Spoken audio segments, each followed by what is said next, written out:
Mari kita memotivasi pragmatis yang damai. Sebagaimana dengan setiap watak, jenis-jenis kekuatan punya kelemahan yang bersesuaian.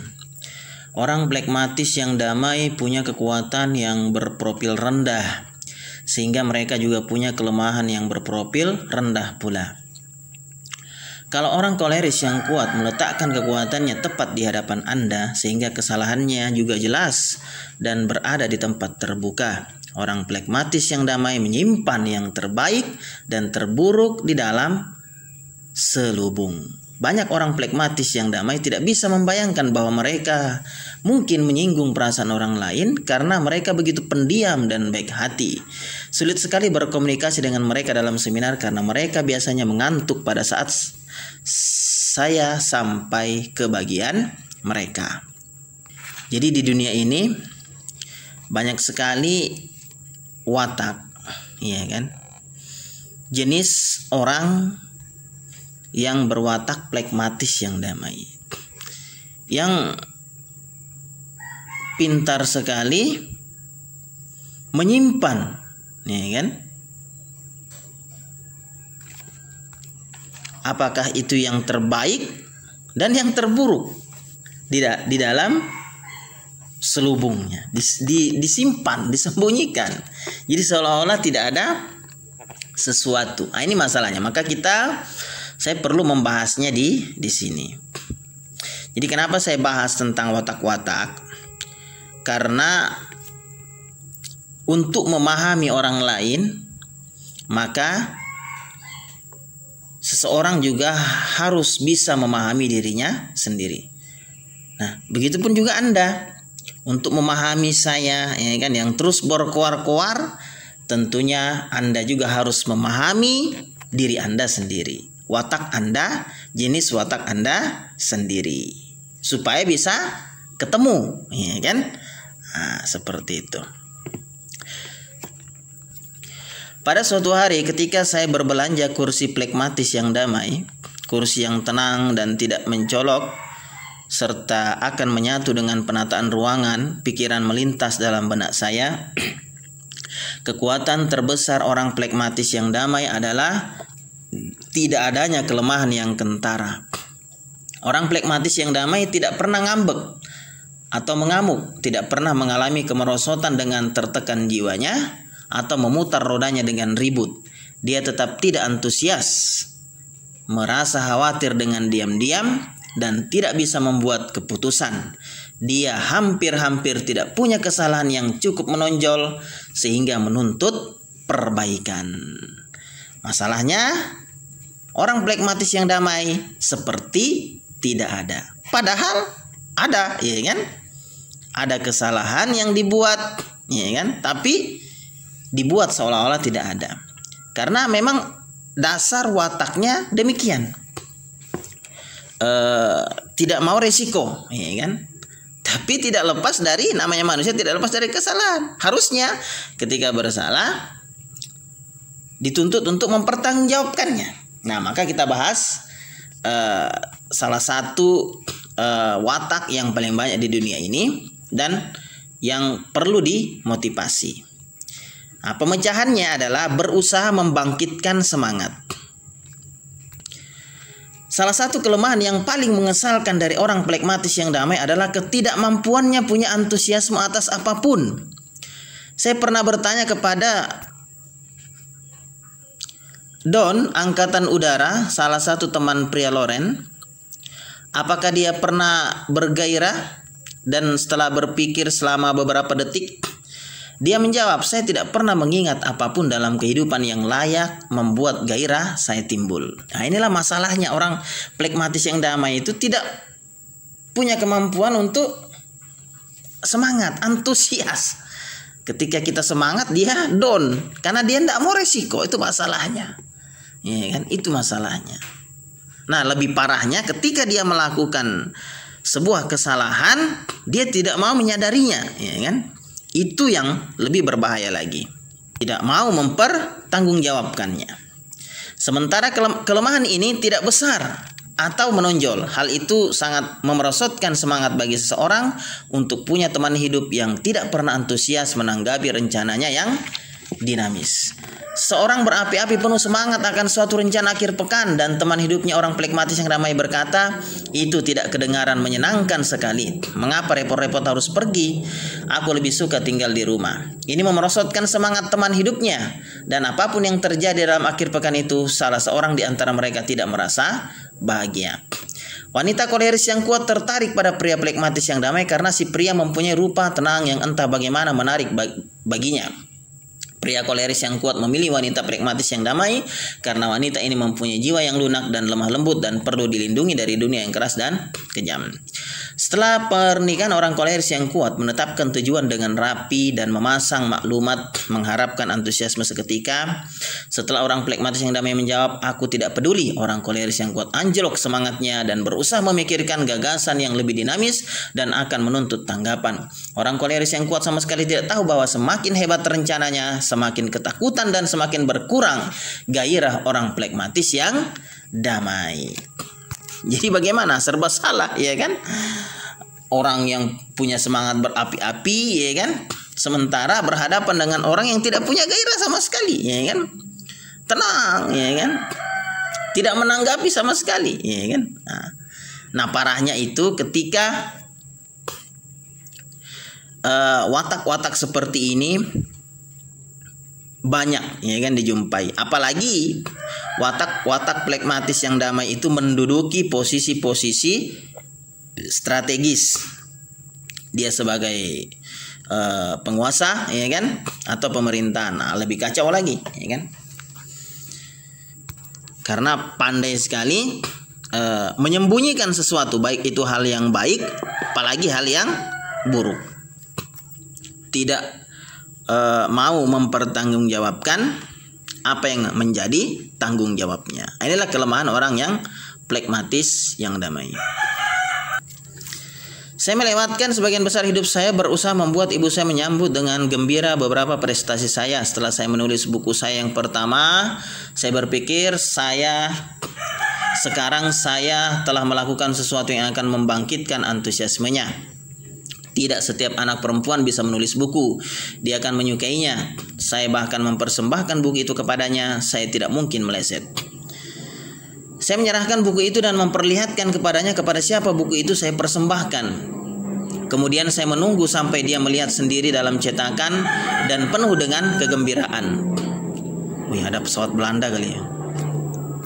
Kayak zaman penjajahan aja. Ini sudah merdeka. Ya, merdeka, namanya keadaannya belum merdeka. Kemudian saya menunggu sampai dia melihat sendiri dalam cetakan dan penuh dengan kegembiraan. Tidak ada reaksi. Dia membalik halamannya. Saya melihat dia tidak pernah mengubah air mukanya pada hari-hari dia membacanya. Dan setelah selesai membaca, dia menutup buku dan melayangkan pandangan ke luar jendela.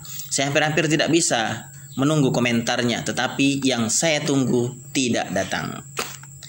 Akhirnya saya berkata kepada Lauren, tanyakan kepada nenek bagaimana pendapatnya tentang buku itu. Dia bertanya dan ibu saya menjawab, itu memang buku. Begitu orang pragmatis yang damai mengetahui bahwa mereka bisa membuat kalut orang lain dengan penolakannya memperhatikan antusiasme. Mereka menggunakan kemampuan ini sebagai bentuk kontrol yang tenang dan tertawa tanpa suara kepada kesintingan yang dilakukan oleh kita semua yang lain yang berusaha mendapatkan kegembiraan.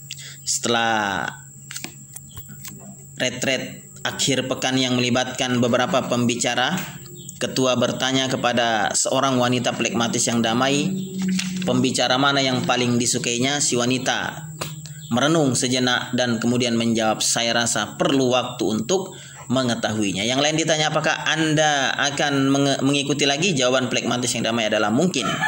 Atau lebih mungkin lagi, saya merekomendasikannya kepada orang lain dan menyuruh mereka mengikuti. Seorang wanita muda sanguinis yang populer menyatakan dalam seminar, suami saya begitu pragmatis sehingga dia bahkan tertidur dalam perdebatan. Linda berkata, hidup dengan suami saya seperti menjadi pembawa acara obrolan. Dia pulang dan duduk diam-diam. Saya mencondongkan badan dan bertanya, dan namamu siapa, sayang? Kalau saya bisa menarik perhatiannya saja, saya sudah mujur. Orang pragmatis yang damai sama sekali tidak bergairah terhadap apapun. Menyatukan dua orang pragmatis yang damai dalam perkawinan merupakan cara yang pasti untuk menghindari masalah dan keributan. Cuman seperti kuburan, ya kan? Itu lagi masalahnya. Pasangan yang saya kenal dengan perpaduan ini rukun sekali dan menjaga kehidupan selalu berimbang dengan cara pragmatis yang damai, tetapi mereka sering menyatakan terus terang kami merasa bosan. Seorang wanita muda mengatakan kepada saya, kami menikah selama 1 tahun dan kami kehabisan segala-galanya untuk dikatakan atau dilakukan. Seorang berkata, setiap malam saya bertanya kepada suami saya, apa yang ingin kau lakukan? Dia menjawab, aku tidak peduli apa yang ingin kau lakukan, karena tidak ada seorang pun di antara kami yang bisa memutuskan, maka kami tidak banyak melakukan apapun.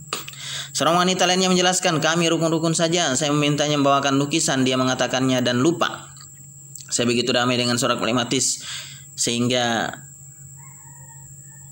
saya tidak peduli. Seorang pria yang ikut mendengar komentar ini menambahkan, kami meletakkan lukisan-lukisan di lantai dalam ruang duduk ketika kami mula-mula pindah rumah setahun yang lalu. Kami akan menggantungkannya pada suatu ketika, tetapi rasanya itu tidak terlalu mendesak. Ketua salah satu seminar yang berwatak pragmatis yang damai melaporkan, saya dan istri saya sama-sama orang pragmatis yang damai, dan setiap malam ketika saya pulang dia bertanya, kau ingin makan apa? Dan saya menjawab, kau punya apa? Dia berkata, tidak banyak, bagaimana kalau hidangan TV? Saya mengangguk dan kami berdua pergi ke kulkas dan berdiri dengan pintu kulkas terbuka untuk memutuskan mana yang akan dipilih. Ingat, milikilah antusiasme, mulailah dengan sekali sebulan dan tingkatkan dari sana. Jadi berantusiaslah untuk kebenaran, kebaikan, ya kan?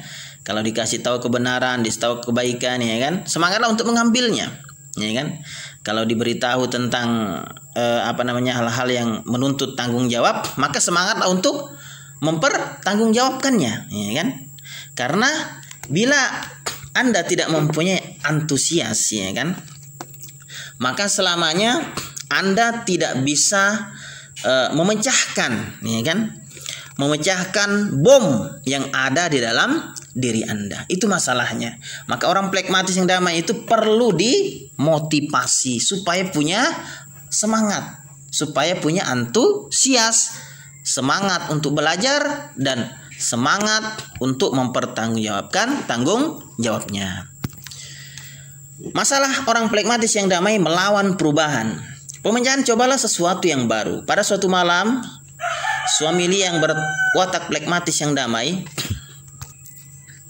PT pulang ke rumah dan berkata, berpakaianlah, aku akan mengajakmu keluar. Si istri begitu bergairah dan dia mulai memikirkan apa yang akan dipakainya. Dia bertanya, kemana kau akan mengajakku? PT menjawab, ke Montgomery Ward untuk membeli tong sampah.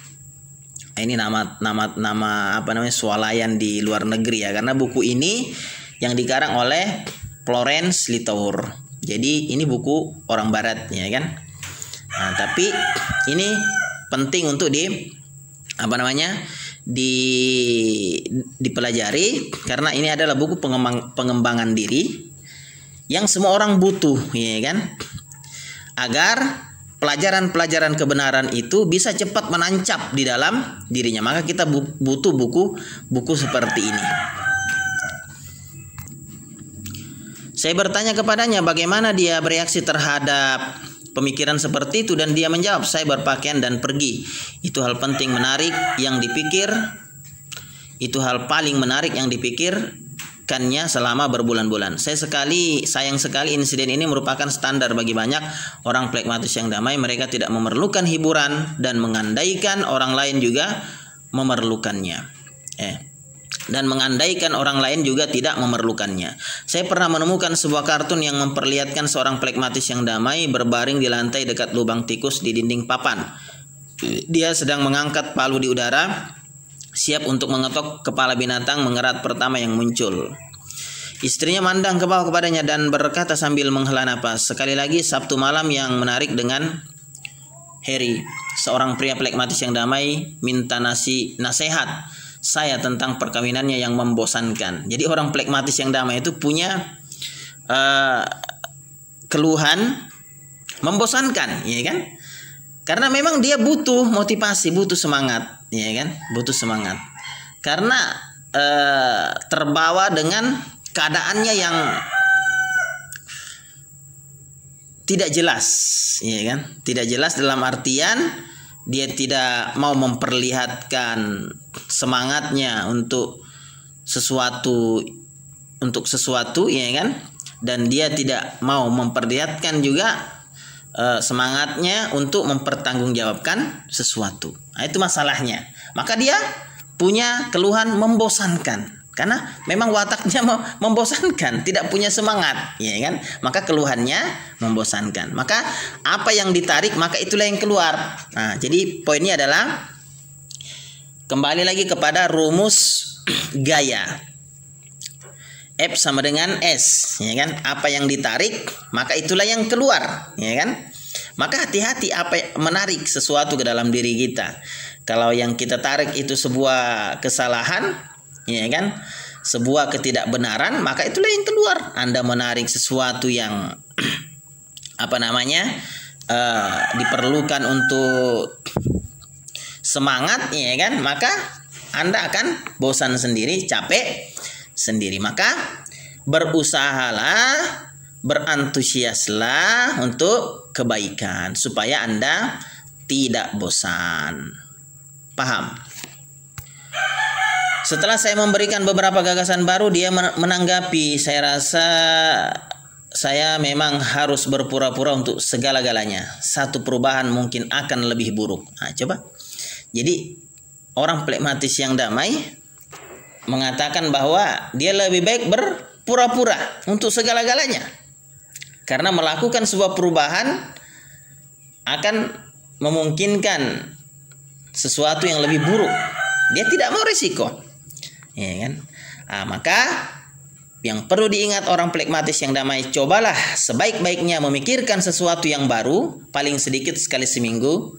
Pasangan Anda memerlukan perubahan, atau orang di sekeliling Anda memerlukan perubahan dari orang pragmatis yang damai, yang tidak punya antusias terhadap kebaikan atau tanggung jawab.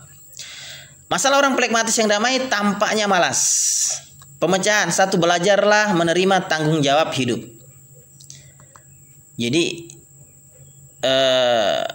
ya nanti dibahas. Orang pragmatis yang damai dalam bentuknya yang paling ekstrim sangat malas dan berharap dengan menunda-nunda bisa menghindari pekerjaan sama sekali. Jadi dia suka menunda-nunda pekerjaan. Jadi beda orang kalau yang semangat itu ketika dia kerja bagaimana kalau bisa setengah hari selesai gitu kan. Nah, orang pragmatis yang damai itu suka menunda-nunda karena bawaannya malas gitu kan. Nah, kalau orang yang berwatak berwatak berapi-api, ya kan, seperti kolerik, ya kan, seperti melankolis, ya kan, walaupun sama-sama introvert, ya kan, maka dia ingin segera menyelesaikannya, ya kan. Nah, tapi kalau watak pragmatis yang damai kelemahannya adalah dia suka menunda-nunda, ya kan? Menunda-nunda bagaimana bisa menghindari pekerjaan sama sekali, apalagi dalam hal tanggung jawab, ya kan? Ketika ada masalah, ya kan? Tidak segera diselesaikan. Maka bagi Anda yang berprofesi sebagai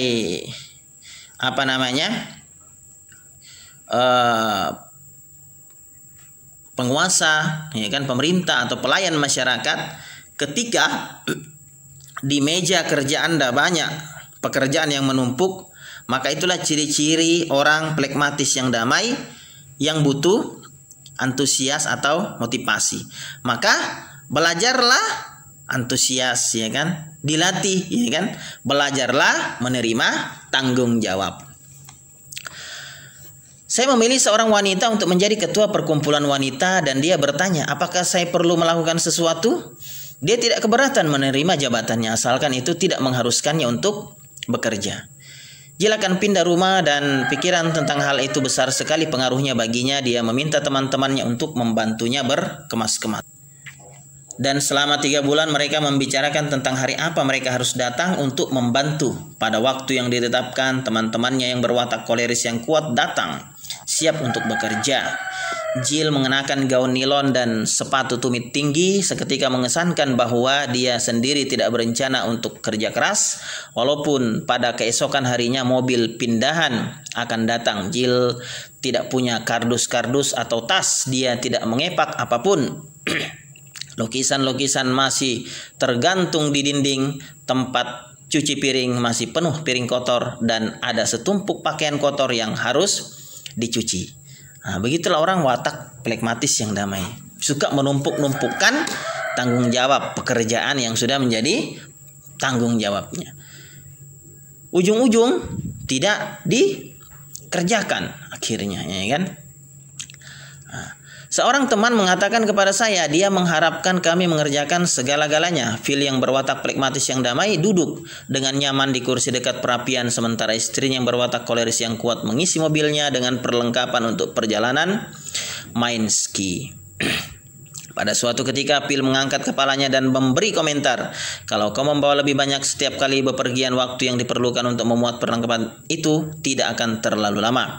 Dia terheran-heran mengapa istrinya memukul kepala Phil dengan tongkat main ski. Dalam seminar kami, ketika tiba waktunya untuk membagi-bagi peserta dalam kelompok-kelompok, orang pragmatis yang damai tidak tahu harus pergi kemana, dan mereka melihat kepada teman hidupnya dengan bingung.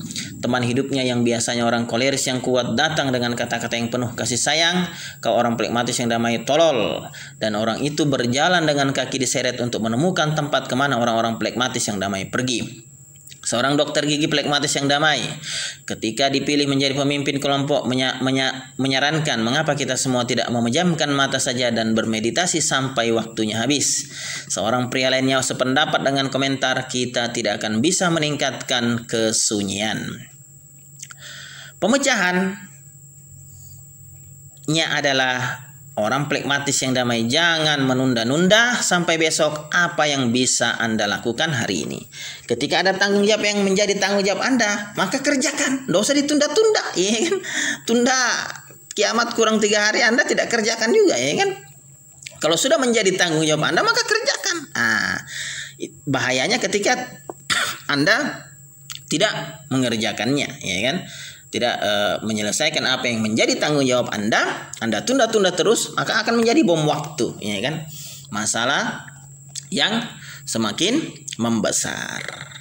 Jadi perlu diketahui, orang yang punya watak pragmatis yang damai harus punya semangat, antusias, ya kan? Mau termotivasi, ya kan? Jangan menunda-nunda sampai menunggu besok. Masalah menunda-nunda menonjol pada orang melankolis yang sempurna maupun pragmatis yang damai. Jadi memang sama-sama introvert, ya kan? Melankolis dan pragmatis, tapi ada perbedaan. Tetapi dengan alasan yang berlainan. Jadi alasan melankolis dan pragmatis yang damai beda cara menundanya. Orang melankolis yang sempurna baru bisa memulai sesuatu setelah dia punya perlengkapan yang tepat dan merasa dia bisa menyelesaikan sebuah proyek yang sempurna. Tetapi orang pragmatis yang damai menunda-nunda karena di dalam hati dia tidak ingin mengerjakannya. Jadi beda. Orang melankolis menunda karena dia menunggu ya kan, segala sesuatunya untuk mengerjakannya, sehingga dia bisa mengerjakannya dengan sempurna. Sementara orang pragmatis yang damai memang dia sengaja untuk menunda supaya dia tidak mengerjakannya sama sekali, untuk menghindari permasalahan, ya kan, untuk menghindari risiko. Begitulah watak pragmatis yang damai sebenarnya. Maka bahayanya banyak watak-watak seperti ini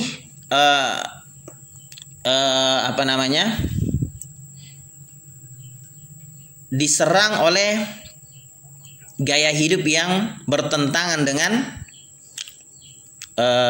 realita, ya kan? Seperti terjerumus ke dalam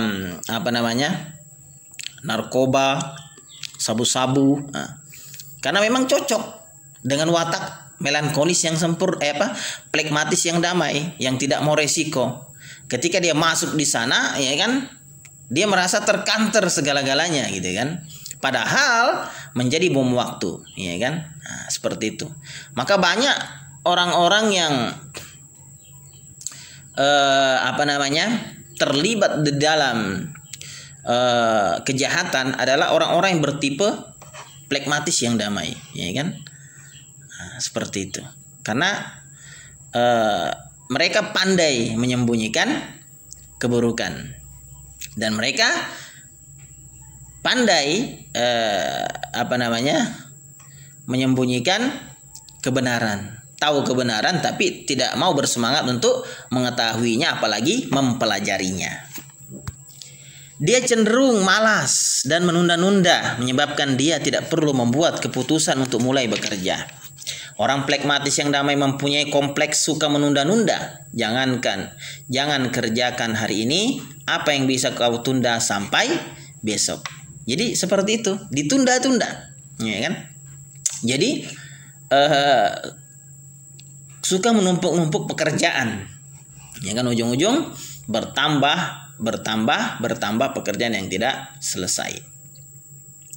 Pada acara keselamatan bayi untuk Lauren, orang-orang pragmatis yang damai membawakan hadiah barang-barang yang belum mereka selesaikan.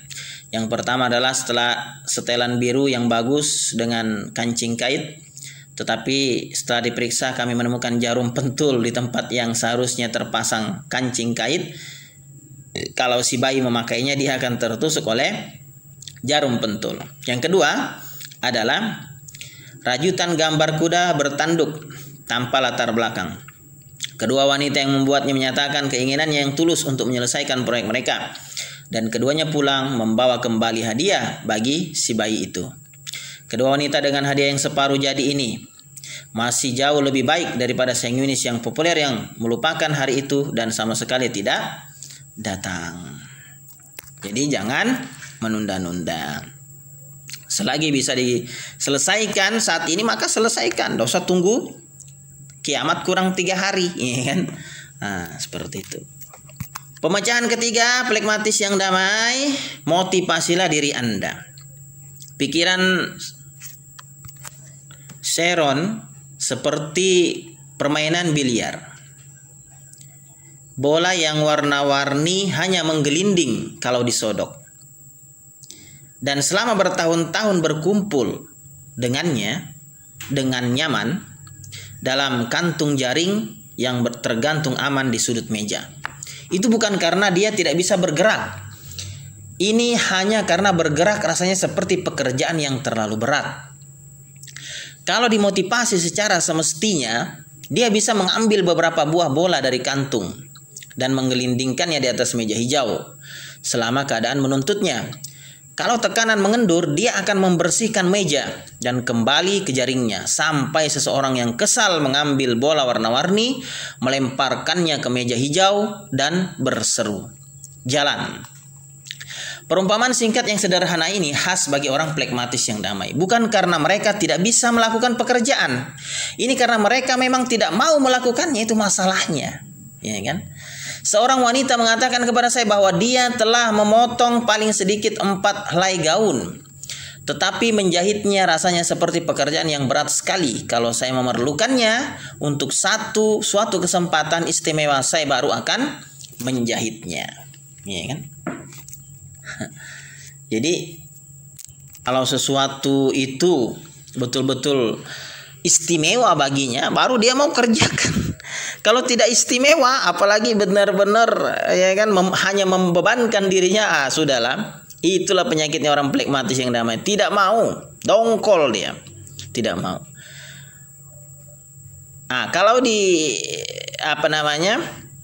diistimewakan ya kan, diuntungkan baginya, maka dia baru mau mengerjakannya. Itu masalahnya. Bukan dia tidak bisa kerjakan, bisa, ya kan? Masalahnya nanti ada embel-embelnya baru mau dikerjakan. Nah, ini masalahnya. Maka motivasilah diri Anda supaya punya antusias untuk bisa mengerjakan apa yang menjadi tanggung jawabnya. Sementara orang pragmatis yang damai memerlukan motivasi langsung dari orang lain, mereka tidak senang didesak-desak. Masalah yang berlawanan ini merupakan konflik dalam banyak rumah tangga tempat orang pragmatis yang damai menghindari keharusan melakukan tugas yang perlu. Orang koleris yang kuat mengatakan kepadanya apa yang harus dilakukan, dan dia kesal didesak-desak.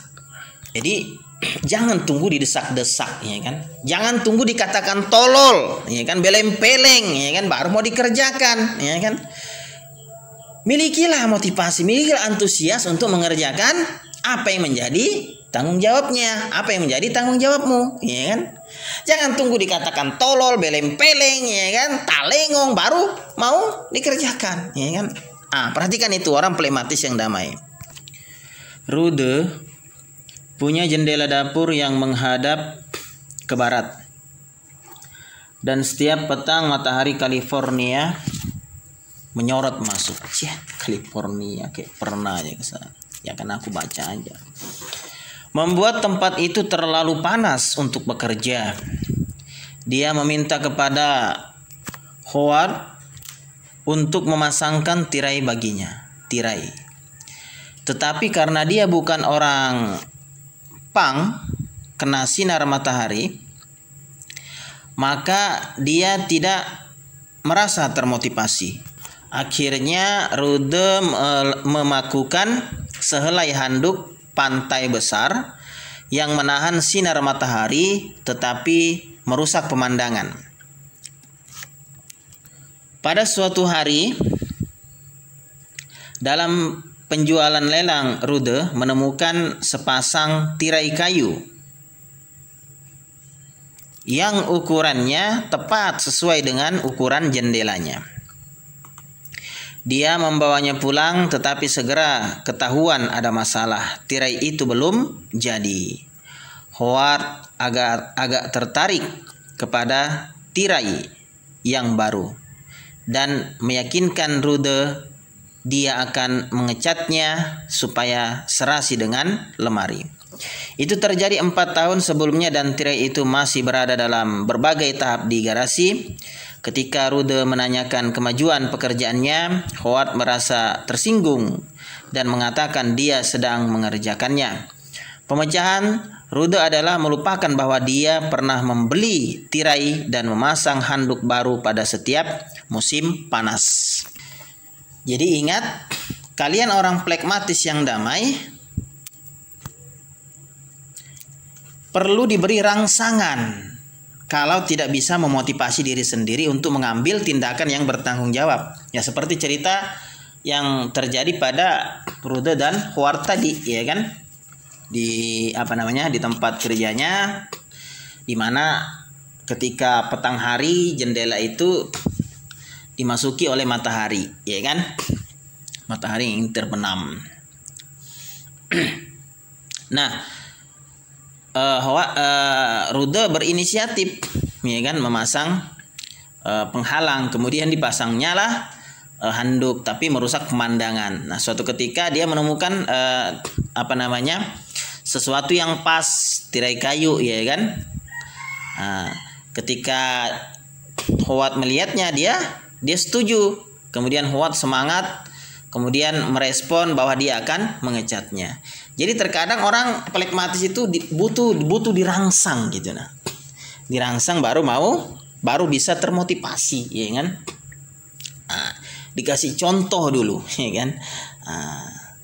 Poinnya adalah dirangsang tidak dirangsang, ya kan? Orang plekmatis yang damai, belajarlah, latihlah diri Anda untuk termotivasi. Apalagi Anda diberi respon, ya kan, diberi contoh, diberi semangat, dibantu, ya kan, supaya mau termotivasi. Jangan biarkan diri Anda tenggelam di dalam ketidakantusiasan, ketidaksemangat, ya kan, ketidakingin-tahuan, ya kan, akan hal kebaikan atau tanggung jawab yang menjadi tanggung jawab Anda. Masalah orang plekmatis yang damai punya kemauan baja yang tenang. Pemecahan, belajarlah mengkomunikasikan perasaan Anda. Karena orang plekmatis yang damai rupanya menyesuaikan diri dengan orang banyak. Orang sering keheranan ketika mereka menemukan kemauan baja yang diam-diam terpendam di balik rupa lahiriah yang tenang. Sebagai contoh gabungan dari banyak istri koleris yang kuat, situasinya adalah seperti ini. Charlotte menyatakan kepada Charlie pada suatu pagi hari Senin ketika akan pergi ke rumah Sally Sabtu malam. Charlie memberikan jawaban yang khas orang phlegmatis yang damai. Charlotte apa Carlot? Ya, itulah kali ya. Charlotte lah ya. Sebagai orang koleris yang kuat, menerima jawaban yang bukan mutlak, tidak sebagai ya, dan mengandaikan dia dan Charlie sudah sepakat tentang rencana Sabtu malam. Setiap hari dalam pekan itu, Charlotte mengingatkan Charlie, jangan lupa rumah Sally pada hari Sabtu malam. Charlie menggumam lagi seperti sebelumnya. Sabtu malam pun datang. Charlotte berdandan dan Charlie duduk santai di kursi malas memakai kaos oblong. Ketika tampaknya dia tidak bergerak-gerak, Charlotte menyatakan dengan jelas, cepat ganti pakaian, kita akan pergi ke rumah Sally. Charlie memberikan kalimat lengkap pertama yang seharusnya sudah disampaikan dalam pekan itu, aku tidak pergi. Aku sudah setuju seminggu yang lalu. Kau sudah setuju seminggu yang lalu. Aku tidak setuju. Aku sama sekali tidak setuju. Dan Charlie tidak berangkat. Begitu orang phlegmatis yang damai yang biasanya patuh membuat keputusan, kita tidak bisa mengubah pikirannya. Saya telah memetik pelajaran dari memberi nasihat kepada orang phlegmatis yang damai bahwa mereka tampaknya puas dengan perkawinannya. Saya menanyakan kalau mereka punya keluhan dan mereka mengatakan segala-galanya baik-baik saja, teman hidupnya mungkin histeris dan mengancam untuk bunuh diri, tetapi orang phlegmatis yang damai tidak mengetahui apa masalahnya.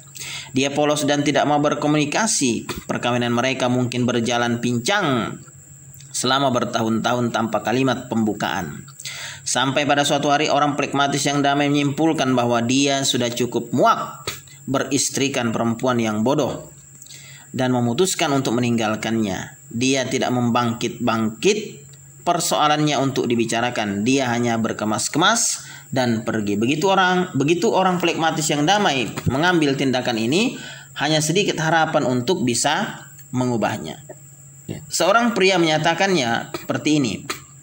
Saya memerlukan waktu 20 tahun untuk mendapatkan keberanian mengambil keputusan ini, dan saya yakin tidak akan mengubah pendirian sekarang. Masalah yang mendasar di bawah sifat keras kepala ini adalah bahwa orang phlegmatis yang damai tidak bersedia berkomunikasi. Karena dia selalu mengambil cara perlawanan. Hal yang berlawanan seminimal mungkin dan menghindari kontroversi. Tentu saja dia merasa lebih mudah untuk berdiam diri mengenai perasaannya daripada menyatakan pendapatnya dan mengambil risiko untuk menghadapi konflik. Dengan membisu 1000 bahasa, orang phlegmatis yang damai tetap menghindari banyak masalah pada waktu itu. Tetapi dengan menyembunyikan perasaannya dan tidak mau berkomunikasi, dia mematikan hubungan yang berarti dengan orang lain. Ingat, nyatakan perasaan Anda sebelum terlambat. Jangan sembunyikan lentera Anda di bawah semak-semak. Jadi tidak ada gunanya. Ya kan, menghindari kebenaran, ya kan? Menghindari tanggung jawab. Apa yang sudah menjadi tanggung jawab, menyembunyikan perasaan, ya kan? Tidak mau bersemangat dengan kebaikan, ya kan? Tidak mau mempertanggungjawabkan sebuah kesalahan, tidak ada gunanya. Akan menjadi bom waktu juga buat Anda sendiri. Akhirnya ujung-ujungnya parahnya itu biasanya jadi penyakit, ya kan? Jadi penyakit. Jadi untukmu orang phlegmatis yang damai, ya kan? Nyatakan perasaan Anda sebelum terlambat, sebelum menjadi bom waktu. Nah, seperti itu. Jangan sembunyikan lentera, ya kan, sinar itu di bawah semak-semak, tempat yang gelap. Lentera itu dimunculkan, jangan disembunyikan, ya kan. Nah, seperti itu. Jadi komunikasikan perasaan Anda, ya kan. Jangan punya kemauan baja yang tenang. Nah, seperti itu. Jadi kalau memang tidak mau melakukan sesuatu, nyatakan, ya kan? Jangan pakai jawaban yang nggak jelas, yang kemudian menjadi orang berharap gitu kan, seperti cerita Charlie dan Carlot tadi, ya kan? Dia berharap sementara si Charlie, ya kan? Charlotte berharap pada Charlie untuk datang ke acaranya si Sally tadi, ya kan? Tapi pada ketika hari hanya si Charlie malah duduk-duduk santai saja, tidak bergegas mempersiapkan diri, ya kan? Kemudian tiba-tiba menjawab, aku kan sudah bilang tidak setuju kemarin. Padahal dia tidak katakan, hanya mengatakan ya kan? Nah, seperti itu. Harusnya dia harus katakan, sehingga ketika dia katakan di awal akan bisa segera dicari solusinya gitu kan. Nah, kan bisa segera dicari solusinya. Jangan nggak jelas, ya kan? Harus jelas. Begitu. Jadi nyatakan perasaan Anda sebelum terlambat, sebelum menjadi bom waktu. Bagaimana seperti cerita ini gitu kan? Ketika pada hari hanya dia akhirnya jadi masalah, ya kan? Nah, ini penting untuk diketahui di dalam hubungan manusia, ya kan, dengan manusia lainnya. Apalagi itu sebuah perkawinan. Nah, ini perlu dipahami sekali. Karena ketika tidak memahami watak, ya kan, itu yang menyebabkan pertikaian. Apalagi itu terjadi dalam sebuah perkawinan, akan berakibat perceraian. Masalah orang plekmatis yang damai tampaknya tidak berpendirian. Pemecahan satu, berlatihlah membuat keputusan. Kesalahan utama orang plekmatis yang damai adalah ketidakmampuannya yang kentara untuk membuat keputusan. Orang koleris yang kuat berdiri di atasnya dengan seteko air panas dan bertanya dengan cepat, kau ingin kopi atau teh?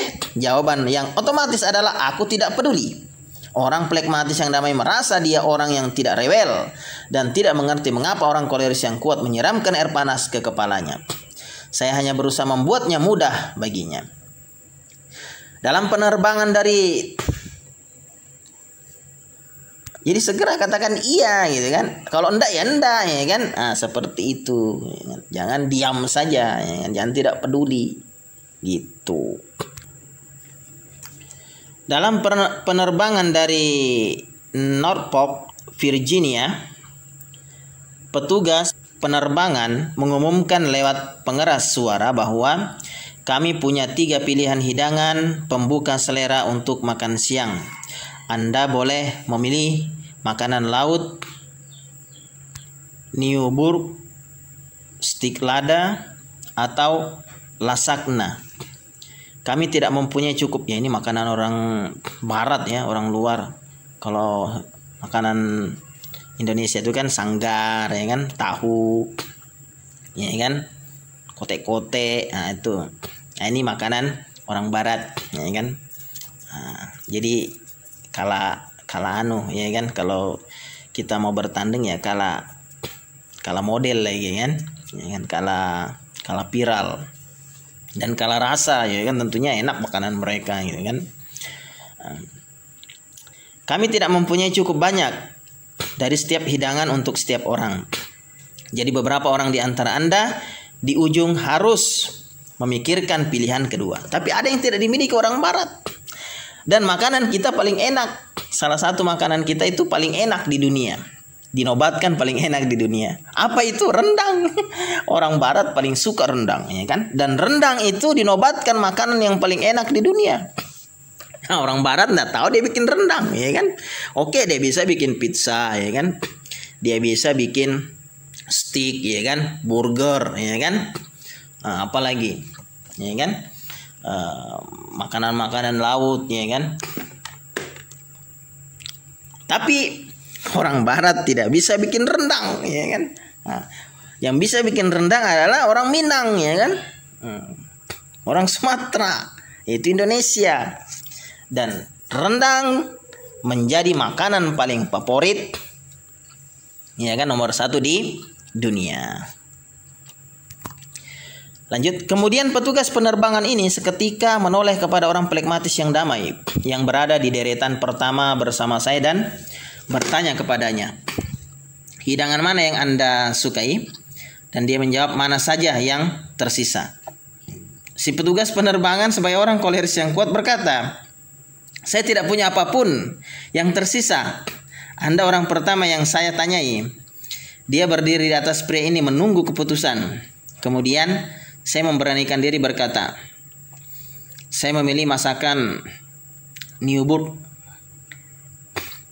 Pria ini melihat ke atas dan berkata, saya rasa saya juga memilih itu. Masalah orang pragmatis yang damai dengan pembuatan keputusan bukanlah karena dia tidak cakap, tetapi karena dia punya keputusan besar untuk tidak membuat keputusan. Bagaimanapun juga, kalau kita tidak membuat keputusan, kita tidak disuruh mempertanggungjawabkan akibatnya, ya kan? Itu masalahnya, ya kan? Orang pragmatis yang damai punya statement demikian untuk membuat keputusan. Nah, dia menghindari tanggung jawab, menghindari beban, resiko, ya kan? Apalagi itu memang tidak terlalu menguntung-untungkan baginya, gitu kan? Apalagi itu merugikan dia. Sudahlah, tambah dihindari orang pragmatis yang damai. Harusnya ketika dihadapkan dengan pertanyaan seperti itu, orang sudah sodorkan pertanyaannya, jawablah, ya kan? Sudah disodorkan tanggung jawab, jawablah, ya kan? Nah, jangan diam saja, ya kan? Tidak jelas, ya kan? Nah, seperti itu. Dan pada akhirnya hanya menjadi bom waktu saja, ya kan? Seperti di pembahasan sebelumnya tadi, nyatakan segera perasaan Anda sebelum terlambat. Orang pragmatis yang damai harus berlatih membuat keputusan dan bersedia menerima tanggung jawab. Jadi harus berlatih membuat keputusan dan bersedia menerima tanggung jawab. Teman-teman, pekerja, dan teman hidup orang pragmatis yang damai akan bersukacita kalau dia bisa berdiri tegak dan mempunyai kepastian. Ucapkan selamat tinggal kepada cara berpikir yang tidak berpendirian. Jadi selamat tinggal, ya kan? Ucapkan selamat tinggal orang pragmatis yang damai kepada pola pikir, cara berpikir yang tidak berpendirian. Harus bisa berdiri tegak, mempunyai kepastian. Nah, kalau misalnya yang lebih penting adalah ketika Anda beriman, ya Anda sholat, ya kan? Ketika Anda sudah sholat, ya kan? Anda bersatu, jangan berpecah belah, ya kan? Nah, gitu. Nah, yang salah itu ketika Anda tidak melakukan sesuatu, ya kan? Anda juga tidak sholat, ya kan? Untuk apa juga gitu? Anda menyatakan beriman, mengaku beriman, tapi Anda tidak mau sholat. Untuk apa gitu ya? Seperti itu. Jadi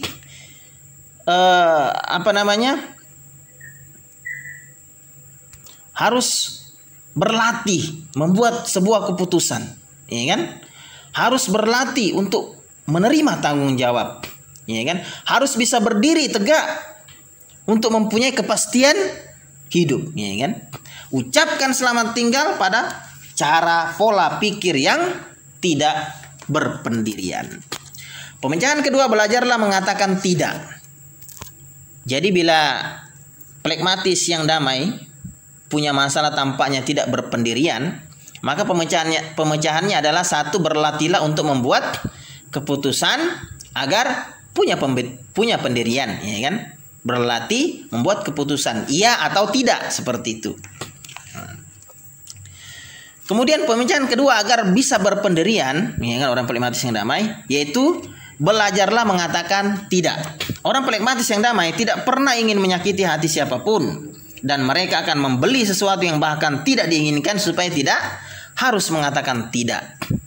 Seorang koleris yang kuat mengatakan kepada saya, di antara semua kekuatan orang pragmatis yang damai terdapat keramahan dan kesediaan untuk menolong.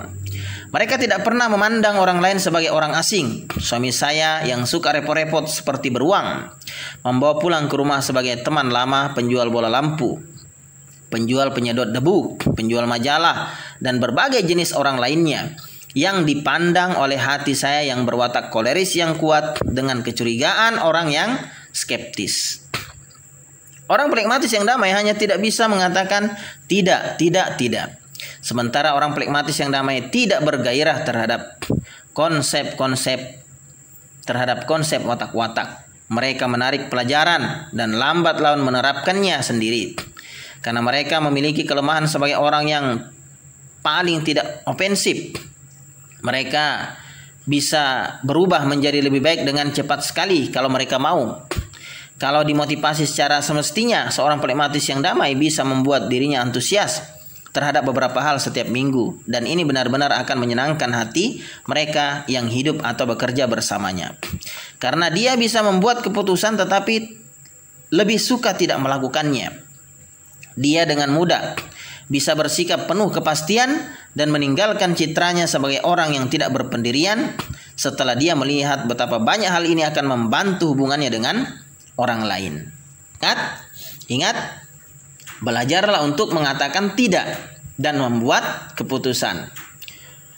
Mulailah dengan coklat dan vanila kalau 31 rasa terlalu berat dihadapi sekaligus. Jadi untuk pragmatis yang damai agar bisa berpendirian, pertama adalah berlatihlah membuat keputusan. Ketika ditawari contoh tadi ya kan, ditawari kopi ya kan atau teh, maka jawablah kopi kah teh kah, misalnya kopi ya kan? Jangan tidak menjawab sama sekali ya kan. Itu contoh. Dan yang kedua, ketika dihadapkan dengan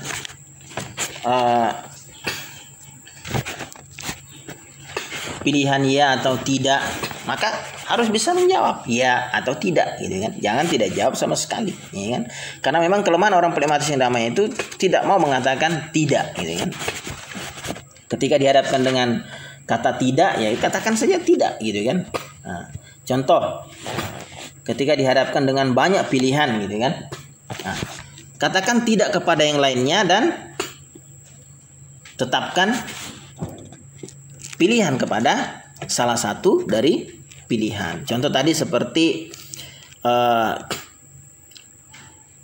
ketika dihadapkan dengan 30 rasa ya kan, mulailah dengan rasa coklat atau vanila ya kan.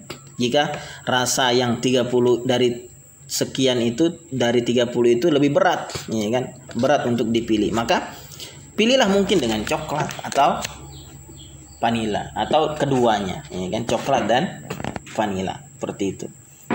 Begitu juga ketika dihadapkan dengan tanggung jawab yang lainnya ya kan. Ketika mengharuskan dia memilih, maka pilihlah ya kan. Mengharuskan dia bertanggung jawab, maka bertanggung jawablah ya kan. Jangan menghindar ya kan. Karena memang watak dasarnya adalah menghindar. Jangan menghindar gitu kan. Jangan menghindari pilihan yang sudah semestinya harus menjadi pilihan Anda. Jangan menghindari tanggung jawab yang sudah semestinya menjadi tanggung jawab Anda ya kan? Ketika Anda menghindar, maka akan membebani diri Anda sendiri, akan membuat berat diri Anda sendiri.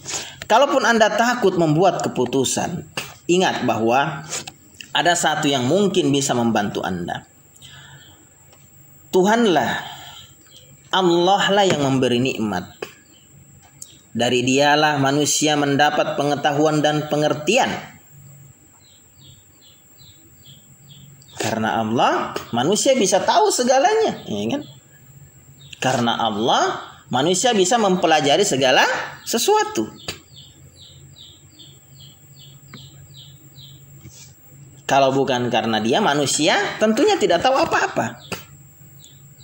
Poinnya adalah menyadari bahwa Allah, Tuhannya manusia, memberikan nikmat, ya kan? Dia memberikan manusia yang awalnya tidak tahu menjadi tahu. Dia memberikan manusia pengetahuan. Engkau akan tahu apa yang adil, jujur, dan baik. Kau juga akan tahu bagaimana caranya kau harus hidup. Jadi poinnya kembali lagi kepada Allah, ya kan? Kembali lagi kepada pencipta kita. Bahwa ketika kita tidak dapat membuat keputusan, takut untuk membuat keputusan karena menghindari risiko, menghindari tanggung jawab, ya kan? Padahal itu sudah menjadi tanggung jawabnya, ya kan? Satu yang perlu dipahami, yaitu sadarilah bahwa Allah menuntut Anda, ya kan, agar Allah memberi pengajarannya kepada manusia, ya kan? Mengajarkan manusia, ya kan, dari sesuatu yang tidak diketahuinya menjadi tahu, ya kan? Oleh karena itu juga Allah menuntut manusia agar berlaku adil, jujur dan baik. Nah, dengan alasan ini sehingga manusia tahu bagaimana caranya dia hidup, bagaimana caranya dia melangkah, bagaimana caranya dia meniti kehidupannya. Dengan meyakini Tuhannya menuntutnya sedemikian rupa, ya kan? Dengan meyakini Tuhannya, dengan meyakini keberadaan Allah Subhanahu wa taala sebagai Tuhannya manusia, maka tidak ada alasan untuk dia tidak membuat keputusan, ya kan? Tidak ada alasan untuk dia tidak membuat keputusan. Seperti itu. Nah, seperti yang sudah saya bahas kemarin, ketika wahyu Al-Quran pertama kali diturunkan kepada Nabi Muhammad dipaksa untuk memberi. Nabi Muhammad didekap oleh malaikat agar bisa membuat keputusan untuk belajar. Surat apa? Iqra, ya kan? Berulang-ulang Iqra sampai didekap, ya kan? Nabi oleh malaikat Jibril. Pada akhirnya Nabi Muhammad pun menerimanya, ya kan? Seperti itu. Artinya manusia dituntut untuk membuat keputusan, ya kan? Membuat keputusan di dalam hidupnya yang menjadi tanggung jawabnya. Jangan menghindari keputusan yang sudah menjadi tanggung jawabnya, ya kan? Jangan menghindari tanggung jawab yang sudah menjadi tanggung jawabnya. Ketika dia menghindari yang sudah menjadi keputusannya, apa yang sudah menjadi tanggung jawabnya, maka hanya akan menjadi bom waktu yang suatu saat akan meledak, ya kan? Ibarat bom waktu yang suatu saat akan meledakkan dirinya, membahayakan dirinya. Nah, itu. Jadi nggak ada gunanya menghindar dari kebenaran, menghindar dari tanggung jawab. Atau poinnya, tidak ada gunanya menghindari kebenaran, ya kan? Apa yang sudah Allah ajarkan untuk dihindari, apa yang sudah Allah ajarkan tidak ada gunanya untuk dihindari. Apa yang telah Allah ajarkan untuk dilakukan oleh manusia.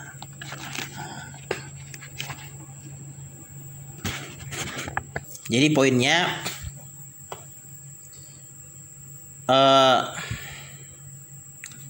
dari pembahasan kita tadi, menunda itu hanya ada dua, ya kan?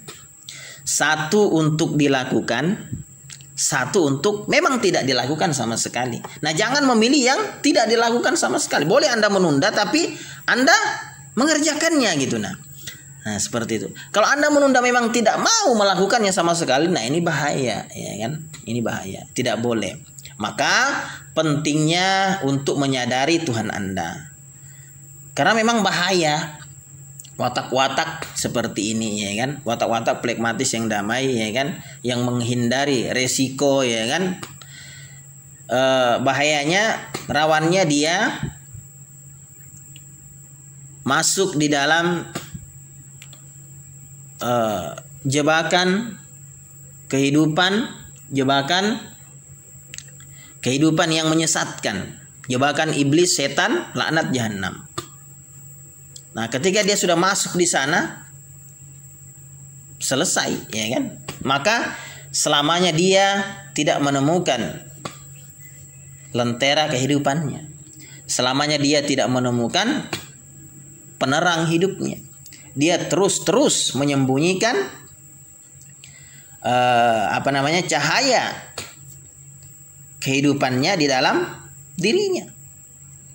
karena sudah berteman dengan kesesatan, berteman dengan iblis, setan laknat jahanam. Maka untuk menghindari hal-hal yang tidak diinginkan, maka sebisa mungkin manusia sudah sepantasnya manusia mengambil pelajaran dari apa yang telah Allah ajarkan, ya kan? Mengambil kemudahan dari apa yang telah Allah mudahkan untuk manusia agar dikerjakan, agar diterapkan. Sekian buku pengembangan diri yang saya kupas, ya kan, dari buku yang ditulis oleh Florence Littauer, buku pengembangan diri, buku kepribadian plus personality plus, ya kan, bagaimana bisa memahami orang lain dengan memahami diri Anda sendiri. Jadi ketika setiap manusia tidak memahami wataknya, ya kan, apalagi watak plekmatis yang damai ini, sulit, ya kan, ya kan.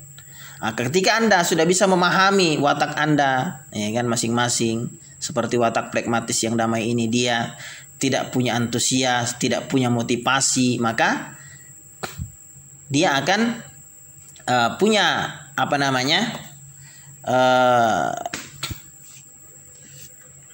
harapan untuk bisa antusias, termotivasi di dalam kebaikan, termotivasi di dalam apa yang sudah menjadi tanggung jawabnya. Untuk watak-watak yang lain nanti dibahas di kesempatan berikutnya, dan ini penting, ya kan, pada plekmatis yang damai, karena banyak dimiliki oleh kebanyakan manusia. Dan watak plekmatis yang damai ini penting sekali, ya kan? Karena memang plekmatis yang damai ini adalah memang tipe teman hidup, ya kan? Tipe jodoh, ya kan? Tapi masalahnya lagi itu, ya kan? Di balik kepribadiannya yang damai itu, tenang itu, dia punya kemauan baja, keras kepala, ya kan? Keras kepala di dalam mengambil keputusan, punya kemauan baja, keras kepala di dalam mengambil sebuah tanggung jawab, keras kepala, punya kemauan baja di dalam mengambil sebuah semangat hidup, antusias atau motivasi. Ya, ibarat mayat-mayat hidup yang sedang bergentayangan. Nah, seperti itu. Jadi penting untuk disadari bagi yang dominan berwatak plekmatis yang damai, yang cenderung tidak punya pendirian. Maka harus punya antusias, maka harus punya motivasi, ya kan?